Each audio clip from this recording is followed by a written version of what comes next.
সুধী দর্শকবৃন্দ, আমাদের আরসিটিভি আয়োজিত ডক্টর স্টক প্রোগ্রামে আপনাদের সকলকে স্বাগতম। আমি doctor Nurunnabi Faisal, assistant registrar, Rangpur community medical college hospital, শিশু বিভাগ, রংপুর। আজকে আমাদের মধ্যে উপস্থিত আছেন doctor Golam Rabbani sir, registrar, Rangpur community medical college hospital, Rangpur. Sir, আপনাকে ডক্টর স্টক প্রোগ্রামে স্বাগতম। আপনাকেও ধন্যবাদ ডক্টর নুরুন্নবী ফয়সাল, এবং সেই সঙ্গে আরসিটিভিকেও ধন্যবাদ আজকের এই প্রোগ্রামে আমাকে আমন্ত্রণ জানানোর জন্য।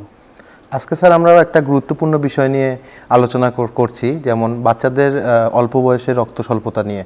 তো স্যার, আপনার কাছে আমার প্রশ্ন ছিল যে ছোট সোনামণিদের যাদের অল্প বয়সে রক্ত স্বল্পতা দেখা দেয়, এটার আসলে কারণ কি কি? ধন্যবাদ ডক্টর নুরুন্নবী ফয়সাল, সহকারী রেজিস্ট্রার পেডিয়াট্রিক্স ডিপার্টমেন্ট। আসলে বাংলাদেশের প্রেক্ষাপটে রক্ত স্বল্পতা ছোট সোনামণিদের একটা কমন সমস্যা।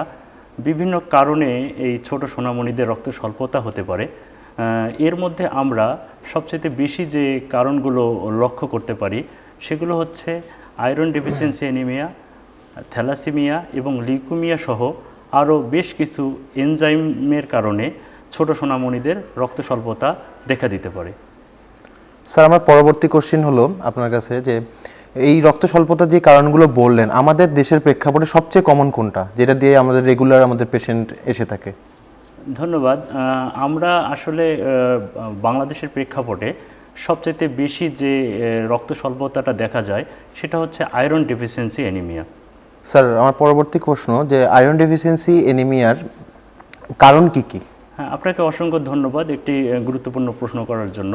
আসলে অনেকগুলো কারণে আসলে আয়রন ডেফিসিয়েন্সি অ্যানিমিয়া হতে পারে, যেমন ডিক্রিজ স্টোর। যদি একটা মানবদেহের মধ্যে আয়রনের স্টোরটা কম থাকে তাহলে আয়রন ডেফিসিয়েন্সি অ্যানিমিয়া হতে পারে।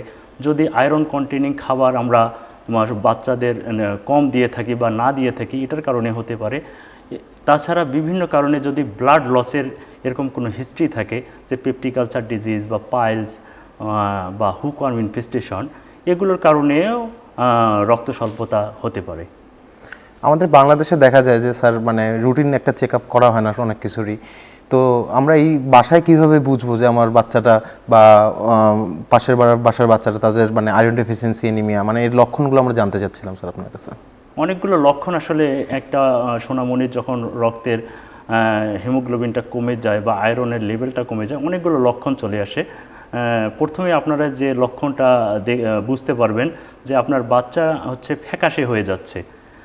নাম্বার 2, খাওয়ার রুচি কমে যাচ্ছে, তার সঙ্গে সে আস্তে আস্তে দুর্বল হয়ে যাচ্ছে, এবং তার যে সহপাঠীরা যেরকম চাঞ্চল্য মন করে খেলাধুলা করে, এই ধরনের বাচ্চা আসলে এত উৎফুল্ল অবস্থায় খেলাধুলা করবে না, এবং তারা সব সময় একটু দুর্বল দুর্বল ভাব করবে, এবং যেটা প্রাথমিকভাবে বোঝা যাবে যে ফ্যাকাশে হয়ে যাবে আর কি।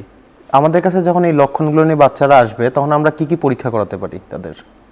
আমরা রক্তের অনেকগুলো পরীক্ষা করতে পারি, যেমন complete blood count, iron profile করব আমরা, সেরাম ফেরিটিন লেভেল করব।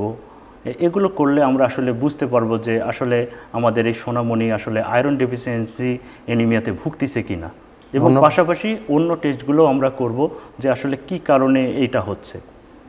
ধন্যবাদ স্যার। আমার শেষ প্রশ্ন আপনার কাছে যে আয়রন ডেফিসিয়েন্সি অ্যানিমিয়া নিয়ে যখন আমাদের কাছে পেশেন্ট আসে, আমাদের চিকিৎসা পদ্ধতিটা কেমন হবে তার প্রতি?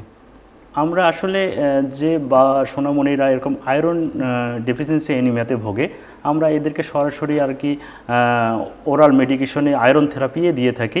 আয়রন থেরাপিটা আমরা দুইভাবে দিয়ে থাকি, ওরালি আয়রন দিব অথবা প্যারেন্টালি। যদি কেউ মুখে এরকম আয়রন থেরাপিটা নিতে না পারে, সেক্ষেত্রে আমরা প্যারেন্টালি আয়রন দিয়ে দেব, এবং পাশাপাশি কি কারণে আয়রনটা কমে যাচ্ছে এইটা আমরা আন্ডারলাইন করে সেইটারও ম্যানেজমেন্ট করব। ধন্যবাদ গোলাম রব্বানী স্যার আপনাকে। আয়রন ডেফিসিয়েন্সি আমাদের বাংলাদেশের একটা মোস্ট কমন সমস্যার মধ্যে একটা, সেটা নিয়ে আমাদের সাথে মূল্যবান তথ্য শেয়ার করার জন্য ধন্যবাদ আপনাকে। সেই সঙ্গে আরসিটিভিকেও ধন্যবাদ, আবারও ধন্যবাদ জানাচ্ছি আমাকে আজকে আমন্ত্রণ জানানোর জন্য। ধন্যবাদ সুপ্রিয় দর্শক আমাদের সাথে থাকার জন্য। পরবর্তীতে দেখা হবে আরসিটিভি আয়োজিত ডক্টর স্টক প্রোগ্রামে নতুন কোনো বিশেষজ্ঞর সাথে। ততদিন পর্যন্ত আমাদের সাথে থাকুন। ধন্যবাদ। Rangpur Community Medical College Hospital, for health, for education.